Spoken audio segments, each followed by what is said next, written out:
It's just 5. The lines are locked. 4. Match day is near. 3. The plates are clear. 2. The picks are in. 1. Let the show begin. Game on. It's that time again. Game on. Kicks and Picks is back again. Game on. Sit back, relax, and enjoy the show. Game on. The guys are here and ready to go. Game on. Game on. Game on. Game on. The guys are here and ready to go.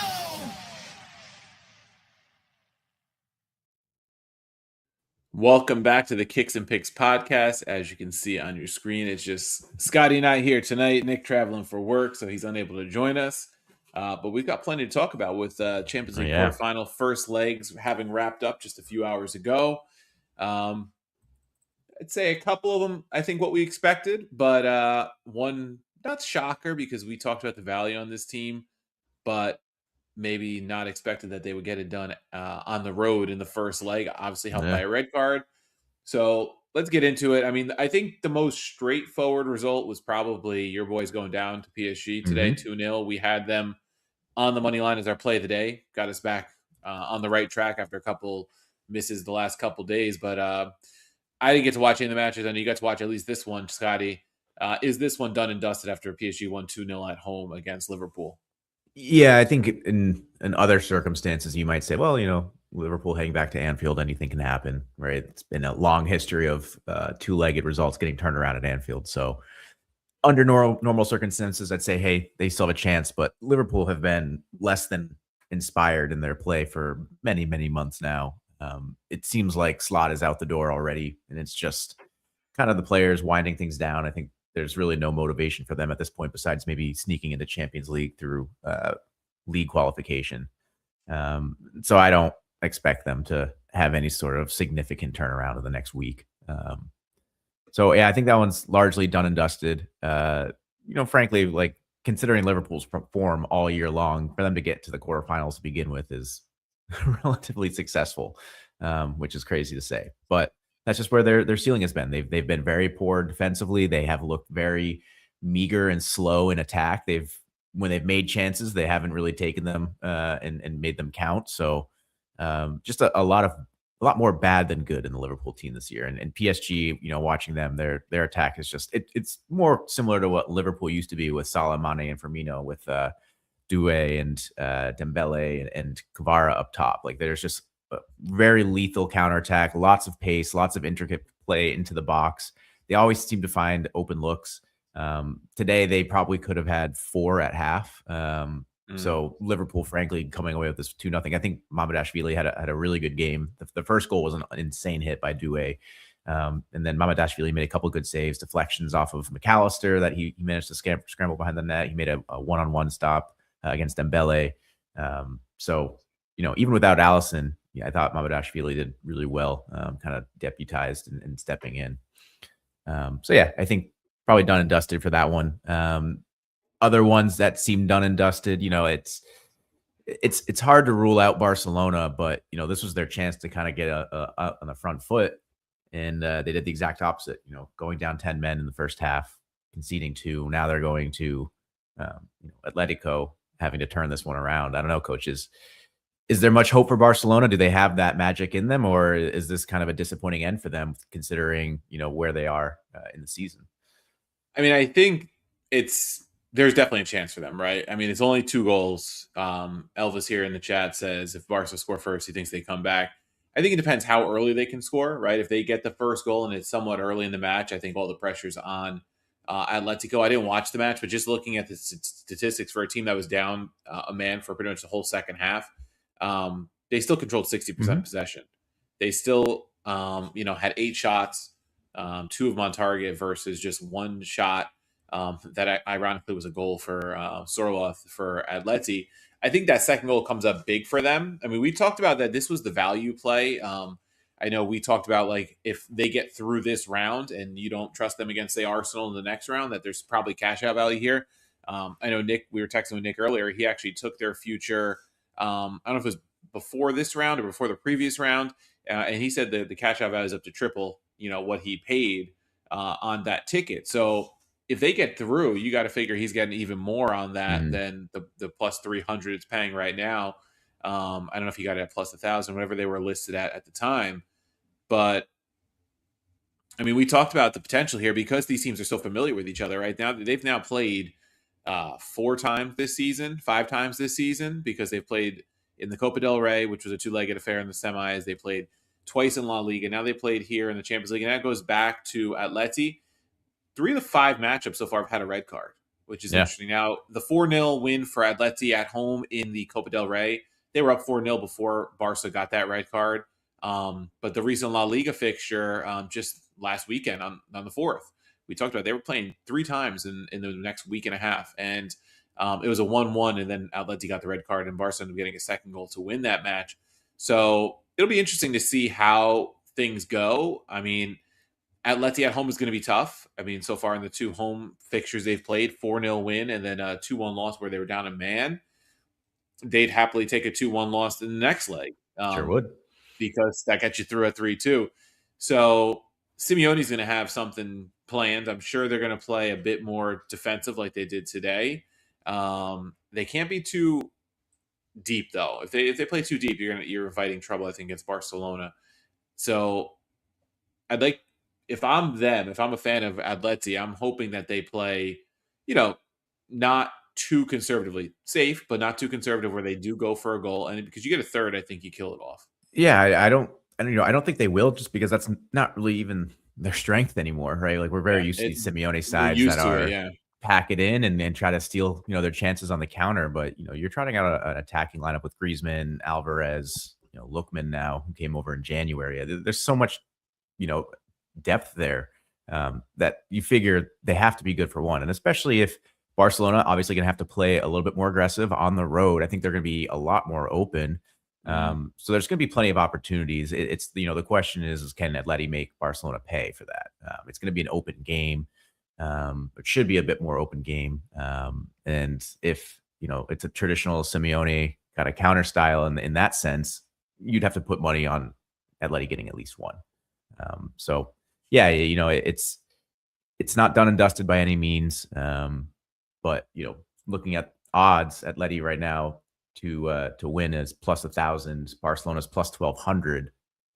Not that much difference between the two, considering No. all that the advantage that Atleti has being the home team, having a 2-goal lead. Obviously for Barcelona, Kubarsi is not going to be able to play, Mhm. so you're gonna have to find somebody else to slide in at center half. It's interesting that books have not really. I mean, obviously they've flip flop, but it's still not that much of a difference between the two in terms of who has the best odds to win. Yeah, and Atleti at home on the money line is plus 265 next week when they play the Yeah. second leg, which is interesting. Barca minus 125. Um, at the Metropolitano, so that is interesting. The two advanced lines, Atleti big favorites to advance, though, still at Yeah. minus 475. So the books are kind of looking at, okay, maybe Barca wins this, but not by 2 goals or more, and Atleti still goes through. But that'll be interesting. This was this has been historically in recent seasons a high scoring affair. 8 out of 9 had gone over 2.5. This one did not go over. The over is set at 3.5 already for next week Yeah. at minus 115. So books expecting goals. I think it's I agree. definitely a both teams to score kind of scenario. That's going to be too juiced, obviously, with the way things are looking. That's at minus 295. You can't even go both teams scoring over 2.5. That's at minus 195. But both teams to score no draws minus 130. If you think someone gets a 2-1 or something, that is Yeah. maybe in play. Yeah, it's definitely probably the match to watch next weekend, or not next weekend, next week. The other one, maybe we can go to the other La Liga team. Real hosting Bayern. Bayern looked like they had a pretty good grip on this game early into the second half. I think they scored that second goal. Harry Kane scored that second goal like within 30 seconds of the second half starting. Bayern being on the road looked like they were going to kind of overshadow this Real Madrid team, but Mbappe got one back, I think in the 75th minute, somewhere around there. So there's hope, right? It's not nearly as tough as a job for Barcelona. Not nearly as tough of a job as Barcelona has, where they only have to overturn one goal on the road. But Bayern's a better team than Atleti. So I don't know. we always say you never count out Real Madrid in the Champions League. Doesn't matter the situation, doesn't matter their form. But I have to think that Bayern have enough, throughout enough talent throughout the squad, enough experience too. And that's the other piece of it. They have tons of experience now with these players. I think you have to assume that they're going to be able to manage to get this one through and onto the semifinals. Yeah, and I still expect a pretty open match between these two. Like yesterday, you look at it, both teams had 20 shots total, almost 50-50 possession. Both teams underperformed their XG. I mean, the XG for Real was 2.2, for Bayern was 2.92. So I think there's still goals. I think almost every time you see a Bayern scoreline this year, there's goals either for both teams or for them blowing somebody out in the Bundesliga. I don't expect a low scoring match where like it's not in their DNA to sit back and just defend. It just isn't from what we've seen. And the over is already set at 3.5 at -130. So the books are expecting goals. I think if Bayern get the first one, I think they're in really good shape at home. If Real get the first one, all bets are off, and I think we can see a shootout. Yeah, then that one becomes the game to watch, right? Yeah. So, you're right. I think maybe you're spot on with that, where it's whoever scores first really dictates how much fun this game could be. Yeah. If Real get the first one, it's in like the first 20 minutes or so. It becomes, I think, a wide open affair. Yeah. And then speaking of fun, the opposite of that is unfun. And that's exactly how I describe Arsenal versus Sporting, because those teams produced very little in the first half. We had both teams to score, thinking that, Sporting at home knew that this was their chance to if they wanted to advance, they probably had to, come out and get something, as the home team. And Arsenal really just didn't indulge in any really open style game, surprising none. They did manage to get like a 90th minute winner, which is huge for them, because now they come home, they can continue to be their defensive selves, be very selective in the chances that they take. And now it's a tough one for Sporting to have to turn around. Yeah, I agree. I think it's gonna be tough. If Sporting had escaped at 0-0, obviously it would have been disappointing not to score at home. But then it's just like any old game, right? You just got to go to Arsenal and get a result. Down a goal, it sets things up a little differently, because do you see Sporting getting multiple goals at? No. Yeah, I don't think so at the Emirates, right? So I think Arsenal's in good shape. There's a reason why Sporting's plus 900 to advance at this point. I don't see them getting a 1-0 to force extra time. I think this one is, I'm not going to say it's over because it's one goal, but it feels like it's over. Yeah, and the only other thing I would say with this Arsenal team is, they're still somewhat involved in the title race. Like, they have a pretty good lead on City, but you obviously can't take the foot off the gas pedal. But they're relatively healthy now. I don't know that they're missing too many pieces. Their forwards are all relatively healthy. I think Saka is the only missing piece, but I've been kind of saying for all season long that Madueke is kind of the more dangerous forward right now on the right wing. Saka had a pretty slow start to the season. Now he's injured, but I don't think they miss him that much, which is a testament to the roster that they managed to build. And then obviously the defense has been arguably the best defense in Europe for the better part of the last two seasons. So you can kind of reliably count on them to do the job. So yeah, to your point, do you see Sporting getting 2 against this team on the road when they couldn't get 1 at home? I don't think so. Yeah. All right. So next week, I think those 2 matches featuring the La Liga sides are the ones to watch on Tuesday and Wednesday. Those are going to be the more exciting ones. I don't, like we said, Liverpool probably out of it unless they get 2 quickies, I think, in the first half or something. But I don't know if the Anfield magic works its way. So it's going to be those 2 matches with the La Liga sides. Before that, we get the Premier League back, Scotty, for the first time in what feels like forever. I mean, with just the FA Cup last weekend. Yeah, it's close to a month with the international break. So almost forgot just how close Spurs are to the relegation zone. And Friday, we get a big one to open the weekend. It's not featuring Spurs, but it's featuring the team trailing them, West Ham, hosting Wolves. And I mean, I don't know about you. I know West Ham is fighting relegation for a reason, but -120 in the money line feels like a must bet to me. Yeah, -120 at home. They've been playing a bit better. Obviously, that's why they've gotten themselves back into, potential escape area. It's not just, Spurs and Leeds and Nottingham being bad, but they've kind of turned it around a little bit. They've picked up 6 points in their last 6. So, that's pretty good for a team battling relegation. If you can get to about 1.1 points, you're usually pretty safe. And that's where they're at right now. So We did take a quick peek at their schedule just to kind of help set the scene. A little bit easier run through April, but once it gets to May, they have games against Arsenal, games at Newcastle to kind of close out the season. So really need to take advantage of a quick start after the international break, come out on the front foot. I think minus 120 at home here is exactly what we'd expect them to do against the last place Wolves team, who, granted, have been more dangerous better. themselves. Yeah, they've been better. But, this is an absolute must-win opportunity for West Ham if they want to try to get out of the relegation zone, put a little bit of distance between them and Spurs, especially considering how much easier Spurs' schedule is in May versus West Ham's schedule. Yeah, agreed. Both teams' score is interesting, but it's minus 145, so it's a little too juiced because Wolves have been popping them in here and there. And West Ham don't play defense. Yeah.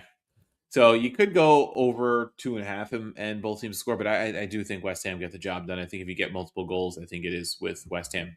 I mean, over 2.5 on its own is minus 125. I think that's also playable. So I wouldn't hate that one either. If you're a little bit skittish on West Ham getting 3 points, maybe they'd get a little 2-2 draw because their defense is terrible. Yeah, maybe over 2.5 is the better play. Yeah, good point.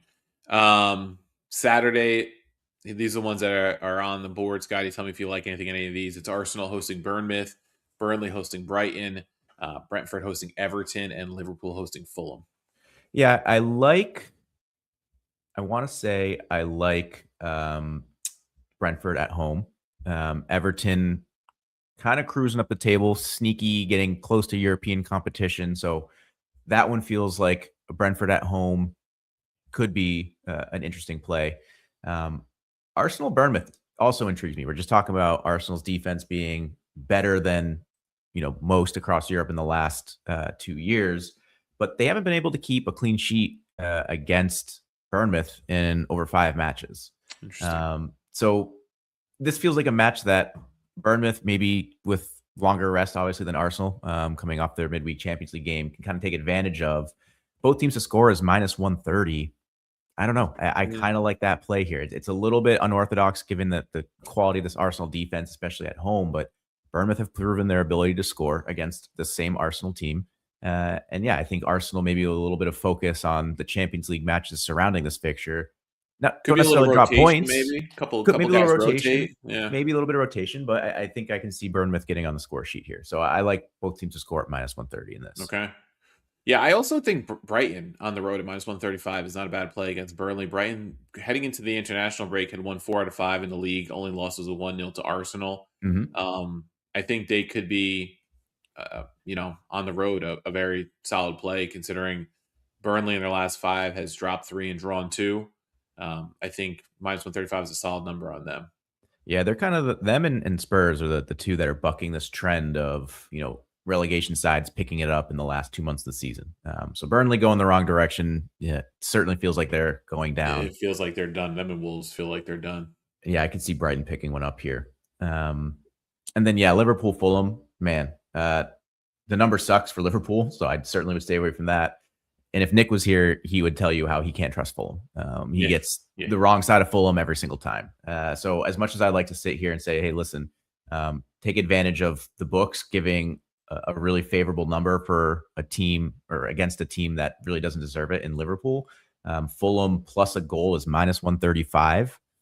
It's almost playable. So I could do that. Even if you want to do double chance, it's plus 125. The 3/4 line is plus 100. Anything in that vein, depending on your relative comfort of Fulham, I think is probably the play. Yeah. I wouldn't trust Liverpool in between Champions League matches. Didn't look good today, obviously. Obviously, it's Fulham and it's at Anfield, but you got to think, too, they rotate to some extent, too. You got to have some fresh bodies. Maybe, but back against PSG. The problem is the rotation players coming in will be Salah and Gakpo, who have been the problem for this Liverpool offense. They're so stagnant on the wings. There's like no, dynamic play coming in unless, Slot in the 11th hour decides to throw a Hail Mary and change up his formation entirely, which I don't see happening. It's going to be a very slow-paced offense at home. And Fulham can score. They can take their chances. They have goal scorers on the squad. Harry Wilson, former Liverpool player, one of my favorite guys that have gotten away, has been lighting it up from the right wing, has a great left foot. Wouldn't be surprised to see him get a goal at Anfield. So yeah, I don't know. I would trust Fulham on the spread in some capacity. Again, depending on your level of comfort, any of those three numbers are playable. And then the interesting wrinkle for me is, we saw about 5-7 minutes of Isak today against PSG. Is he in line to get some more minutes? Hasn't really gotten off the ground yet for Liverpool with injuries and having to get up to speed on their team. But is there does he have something to say about where this Liverpool team finishes in the table in the last 2 months? Mm. Yeah, we'll see. Um, Sunday, a couple interesting ones here. Palace hosting Newcastle, Forest hosting Villa, Sunderland hosting Spurs, and then we'll get to Chelsea City, which is our feature match with Premier League this week. Yeah, I think. I mean, Newcastle gets plus money on the road at Palace. I don't know how you feel Mm-hmm. about that, Mm-hmm. but also Forest is hosting Villa. Villa has to play in Bologna tomorrow in the Europa League, and then they're gonna have a second leg next Thursday. So it kind of sets up for a spot where Villa's gonna have to rotate a little bit, unless they absolutely blow Bologna out of the water, which I don't expect on the road. I can certainly see them winning in Italy, but I don't think they blow them away by any means. So I think Forest, is, especially since they're plus 165 on the money line, I think you get them in a draw no bet scenario at, let's see what it is right now, minus 115. I kind of like that play. I mean, depending on how it goes tomorrow, maybe my mind changes a little bit, or, Mm-hmm. maybe I'm a little more cautious because maybe Villa, I think, goes and gets the job done. But Forest, desperate team, get a side that's probably rotating a little bit with guys, a little bit looking forward to next Thursday. I just think that a draw no bet scenario could be in play here at minus 115. Yeah, and Villa are very close to becoming a massive disappointment this season because they were really kind of up there with City and with Arsenal for this, league title. We all kind of figured they'd come back to earth, Yeah. but not in the way that they are right now, where they're actually in danger of falling out of not just the top four, but the top five for Champions League. So, in a weird way, I think this international break came at a perfect time for them to maybe recalibrate, Yeah. regroup, because the form that they were in, they had 3 losses and then they won their last match going into international break against West Ham. But they were sliding down the table. Luckily for them, so were Liverpool and Chelsea. So it wasn't a complete disaster. But this is a perfect time for them to turn it around against a Forest team that's struggling themselves, potentially into the relegation area. And so it's really interesting because it almost feels like for both teams, like their season trajectory is kind of hinging on this game, right? Going into the Yeah. last 6 weeks of the season, getting a win here does wonders for the confidence and for the momentum. Um, so yeah, I mean, I get your point, right? Like both teams have a lot at stake. Forest being at home, maybe that's the little bit of an edge, but um, man, it would be crazy to see Villa drop points in this situation and maybe fall potentially outside the top five. I just thought Forest, do they play? They also play Conference League tomorrow, right? Yeah, So yeah, they they do have play Conference League too. Porto. Okay. Yeah, So not an easy match for them either. So yep. I forgot about that when we were talking about, but I still think the draw no bet angle at home, I don't hate it, especially if Forest goes and gets a result tomorrow. Um, I think this means more to them than the Conference League at this point. Hmm.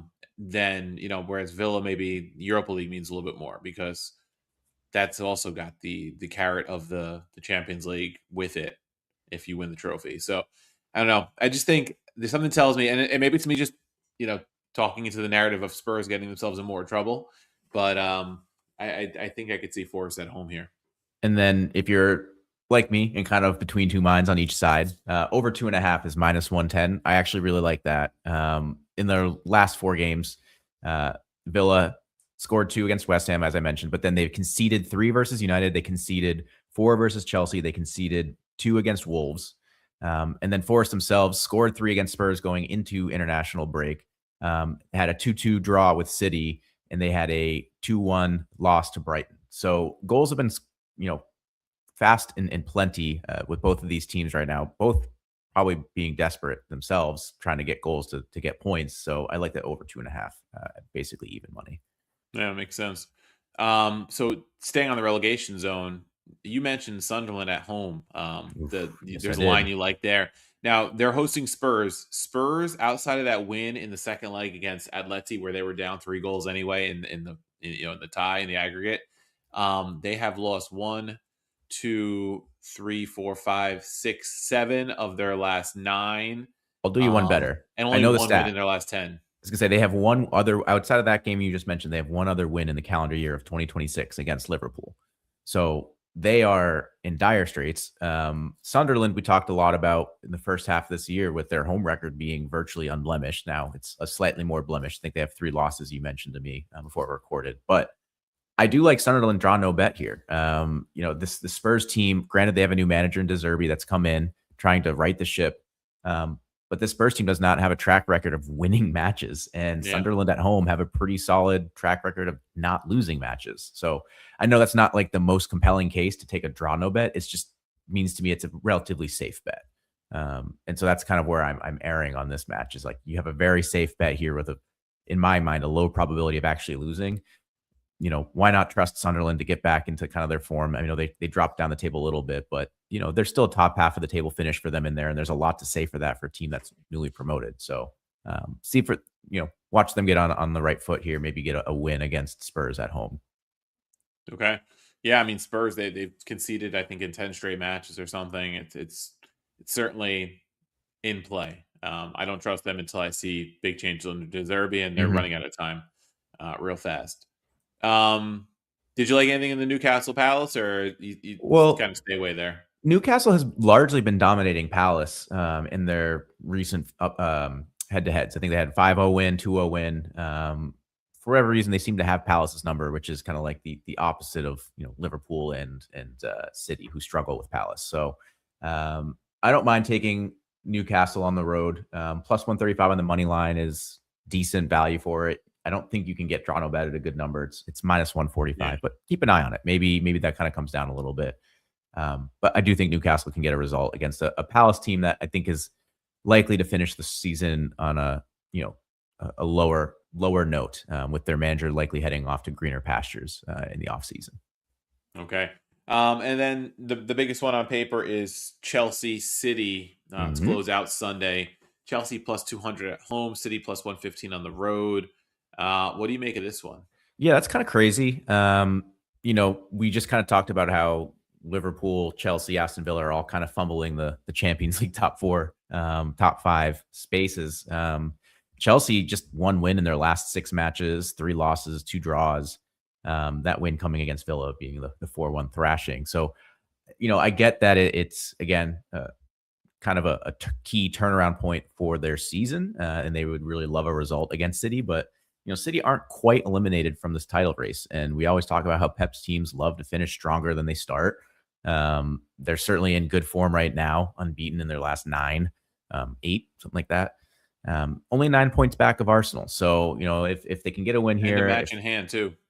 And in a match in hand. So if they can get a win here, if they can, get their 3 points in hand or not in hand back, it sets us up for potentially an interesting, last few weeks, at least in terms of the title race. Because Arsenal fans are going to immediately lose their nerve if anything starts to go against them in these last 2 months. So I like City on the money line here at plus 115. Look around, you might even get a better number depending on the book. But I think City get the result here on the road. Yeah. Oh, and I made a mistake. I was just looking. Force is in the Europa League too, not the Conference League. That's Palace in the Conference League. That's another reason to bet against Palace. I think on the weekend is they have the Conference League. Yeah, Newcastle will be rested. All right. Anything in that United match on Monday, or should we swing over to it? No, the number kind of sucks. I think Leeds are kind of cooked. Don't see them getting a result here. United minus 170. I don't really want to take United minus a goal either. And then, I know United's attack has been significantly better than in years past, but the line being at basically 3, can't play that. Yeah. So I think Monday, play of the day, we're going to be staying away from this game, unfortunately. Yeah. I don't think we're going there. All right. Swing it over to Italy. My boys Roma play on Friday. Huge favorites for just because Pisa stink, not because Roma's any good right now. So that's a stay away spot for me. I think we gave away our play of the day probably on Friday. Most likely will be West Ham because we're not touching this one. Can't trust them on the spread or anything. Saturday, we have Torino hosting Verona, Cagliari hosting Cremonese, Milan hosting Udinese, and Atalanta hosting Juve is the big one in terms of table position. Torino's like they've got a solid number at -115, but Yeah, I but mean, man, they're both like of in those that teams stink. safety zone. Verona stinks. They're not going to Yeah, get out of the relegation zone. It's just one of those that I can't trust either no. side. That Torino Pisa match on Easter Sunday was one of the all-time disappointments. The two Yeah. worst defenses in the entire league, And we got a 0-0 and draw, you I got think. no, they Torino did get They one got the goal, one. Yeah, they got the which one. That's which right. almost made it worse if we're being Yeah. completely honest. Yeah, I get it. Verona also are terrible, and Nick would be shouting, fade Verona, and it's not Yeah. betting on Torino, but like after that game on Sunday, I don't have any confidence in Torino. Yeah, normally if Torino's slightly better, I see them at -115. I'm taking that all day, but I just can't in good faith give that out as like any kind of lock to go with. Cagliari Cremonese, that's another Cremonese is another team. They're fighting relegation. Hmm. Um, maybe that gives them a little more motivation in this one because they're like right on the cusp of the relegation zone with Lecce. Yeah, I mean, looking at this And relegation zone, Cagliari's kind of fallen a little bit too. They're only 3 points ahead of the relegation zone now. It's a tough place to go play in Sardinia. That's the only reason why I'm not like maybe go take Cremonese on the double chance or something here. yeah, I mean, look at the form for these bottom five teams Awful. it's, each of the bottom four have exactly one win and five losses, and then Calgary is sitting there in 16th with just two Yeah. draws and four losses. I Yeah, feel like you losses in never four see that. straight. Yeah, losses in four straight. They haven't kept a clean sheet in five. No wins in eight for Cagliari. It's ugly. It is ugly. The reverse fixture was a 2-2. What is the both teams to score here? This could It, be in a league that sees so many draws, for each of these minus bottom four 110. teams to have no draws in their last six matches is Yeah. insane. It's insane. It's the both teams scores -110. I don't hate that. Yeah, Also both wanna teams look at the stink. Both double teams will chance. score. I do like that Uh, philosophy. the double chance is just too juiced at -145 for me to take Cremonese. Yeah. I think if anything, it's the both teams to score at -110. I Yeah, think maybe both teams that's are bad enough on defense, you get a goal each way. that is absolutely the definition of both teams stink, both teams will score. So Yeah. I like it. Milan, huge favorite against Udinese. I'm not Yeah, touching that one there. as they should be. Atalanta Juve is an interesting one. Atalanta is nipping at the heels of Roma a little bit for that last European spot in sixth Mhm. place, potentially. Juve trying to A take big over match for fourth Juve. place from Como. Yeah. A big match because we haven't gotten to the Como game yet. We'll get to that game Yeah. in a second, but there's a lot going on in that match against Inter.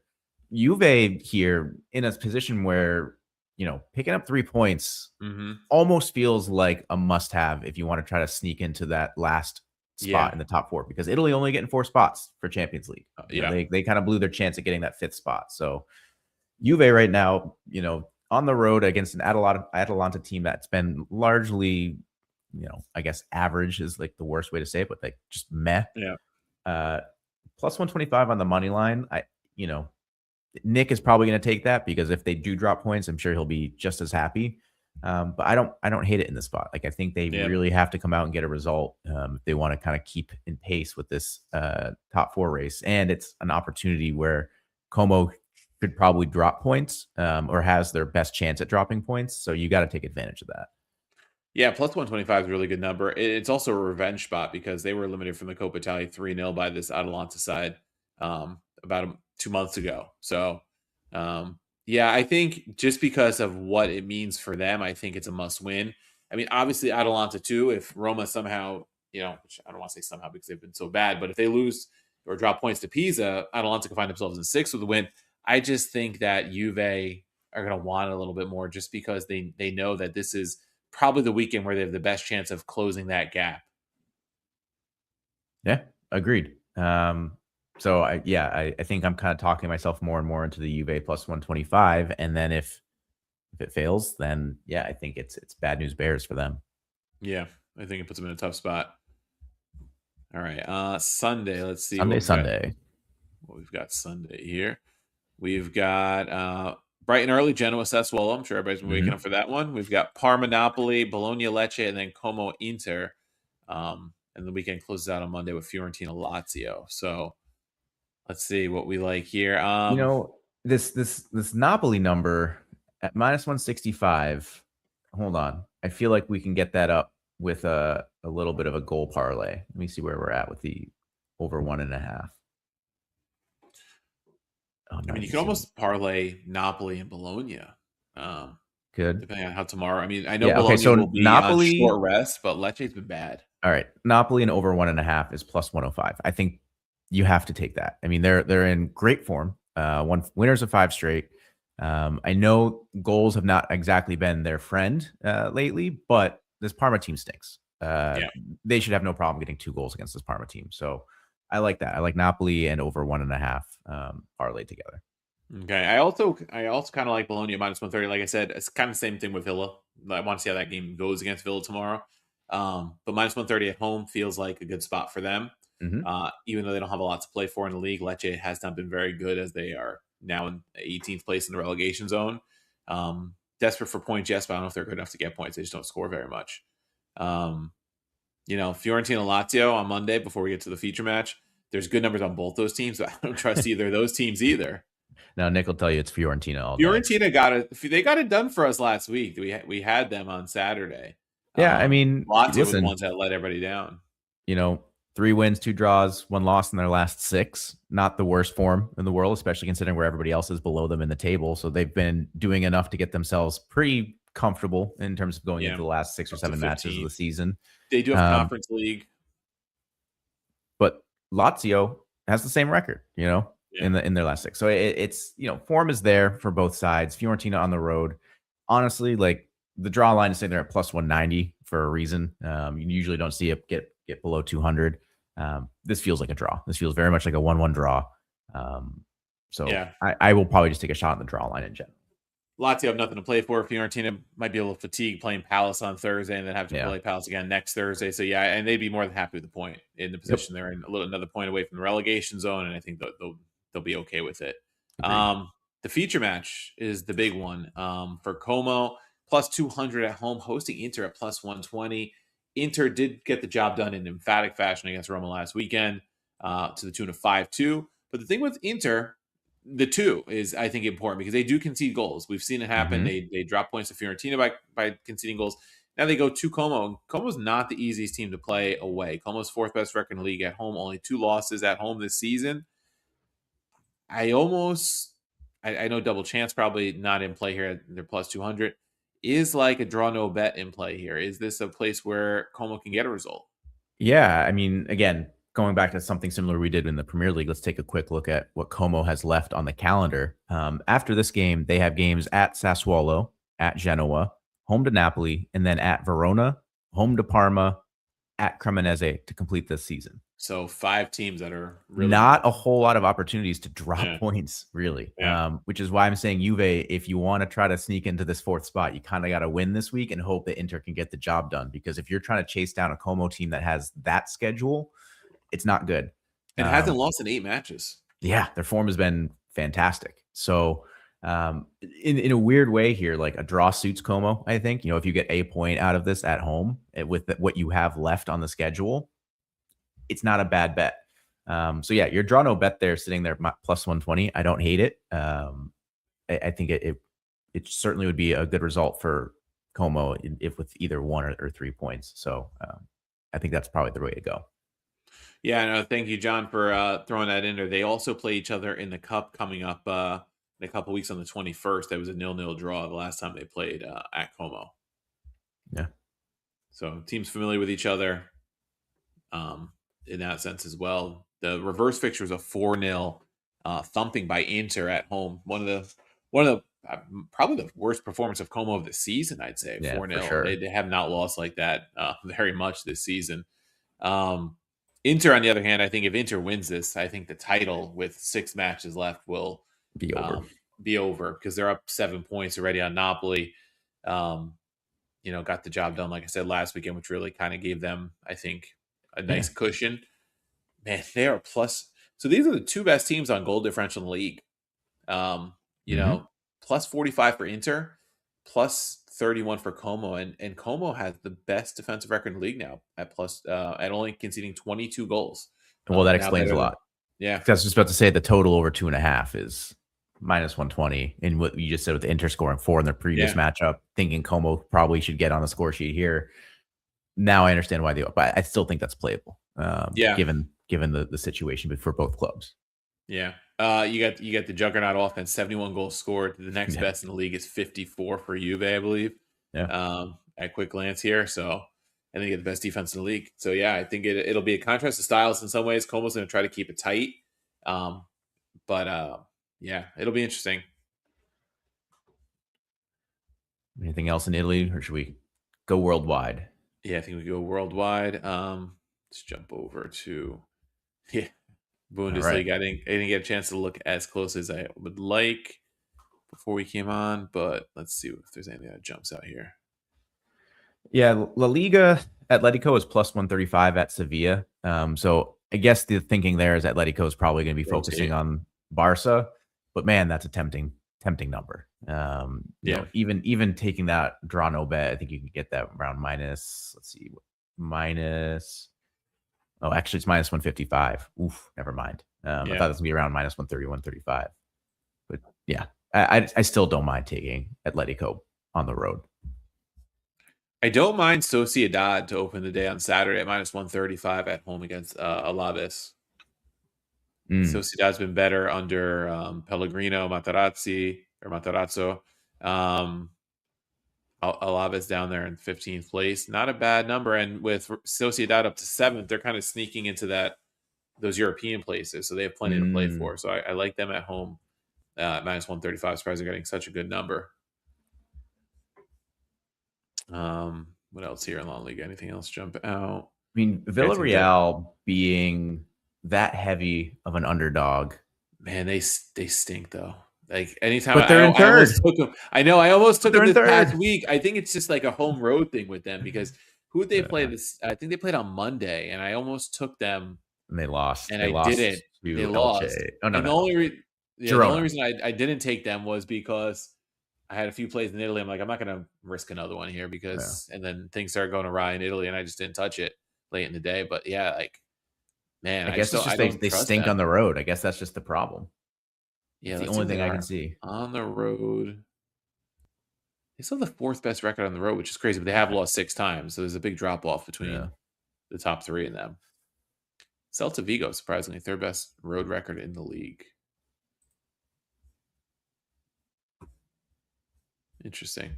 Yeah, I don't know if I would trust them, even on the draw no bet after this weekend. In my theoretical bet, that would not have hit. I won't go there with them. I think yeah, so I think in Spain, the one that jumps out at me is Sociedad. Obviously, the Atleti line that you mentioned too is intriguing, depending on who starts for them. Yeah. Bundesliga. We got to talk Dortmund, Leverkusen. It's a big one. I like the over 3. It's minus 130, but how does this game not get at least 3 goals? You would think, yeah. I mean, it should, right? If anything, I mean, Leverkusen, if anything tells me, or if I know anything about Leverkusen, we're going to get a handful of goals. Let me look at this. 6-3 against Wolfsburg. It's been a lot of goals for Dortmund lately, too.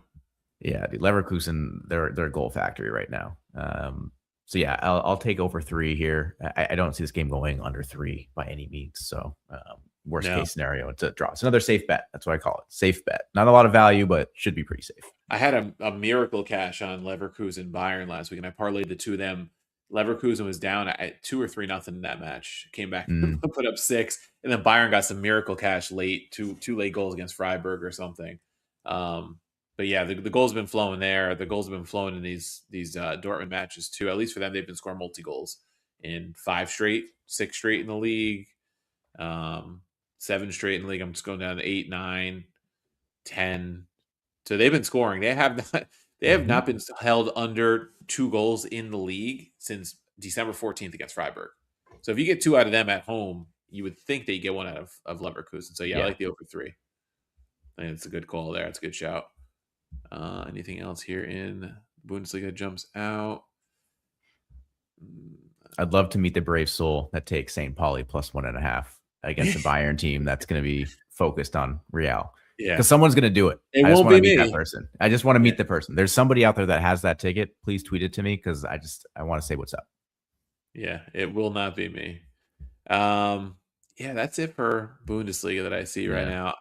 I'm going to jump over to MLS. I know Nick and I usually do these, so we might have a more complete card that we can tweet out and everything and post to social. Couple plays that jumped out at me.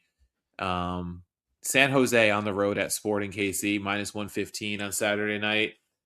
San Jose's been awesome. They have been absolutely rolling. They just won against San Diego this past weekend. I think I saw earlier, I want to just pull it up one more time. I think they conceded once so far this season in 6 matches. They've been absolutely just crushing. Let me see. They're sorting this by conference of the whole league. 10 goals scored, one conceded in 6. I think that's a great number against the Sporting KC side. That is not very good. Sporting is down in 27th with 1 win, 1 draw, and 4 losses, 14 conceded. So I like San Jose there. That one jumped out at me right away.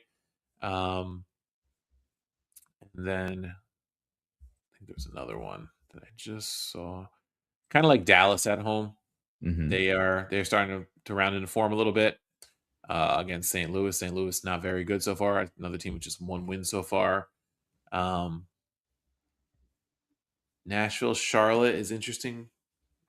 Could see goals, but then again, Nashville this past weekend was involved in a 1-0 against Chicago where I was expecting goals, so I'm not sure about that. I wish LAFC was just a slightly better number. They're minus 150. They have been absolutely rolling, haven't conceded yet. I think Son had like a 3 or 4 assist half the other day. It's like a playground for him. Yeah, it's like a playground. It really is. I think one place you could see goals, I just want to see what the over is set at, is this first match of the weekend up in Toronto, the 1 p.m. game, Toronto against Cincinnati. Total is set at 2.5 at minus 130. I think that's in play there because Cincy matches have been featuring goals lately. Man, some of these team totals are just out of whack too. There's nothing you can do with it. Yeah, I guess that's the MLS. Yeah, the books start to catch up. I mean, there's still quite a few over 2.5s I saw that are listed, which is means some of these are still in play, but we have seen some unders lately, and so it's not like a sure bet anywhere. But the ones I just mentioned I like a lot. I'm sure Nick and I, if he's up to it after all the travel, to put together a card with me, or I'll look a little bit closer before Saturday and we'll post some stuff to social. But MLS is a fun league to bet. And their wraparound coverage at night is fun if you're just sitting on the couch and throwing Apple TV. A lot of goals fly in, a lot of them. Oh yeah. But I think that's it for tonight, Scotty. Yeah, I think we covered all the bases. We got Champions League, we covered Italy and England, and then did a quick worldwide cross. We didn't get into Ligue 1, but that's fine. I don't mind skipping that league with how they're scheduling PSG and not scheduling PSG. So we can skip them out of protest, and then a little MLS, which we'll tease and then get you guys some more plays later in the week. Yeah. So thank you guys for listening, and we'll catch you guys again next week.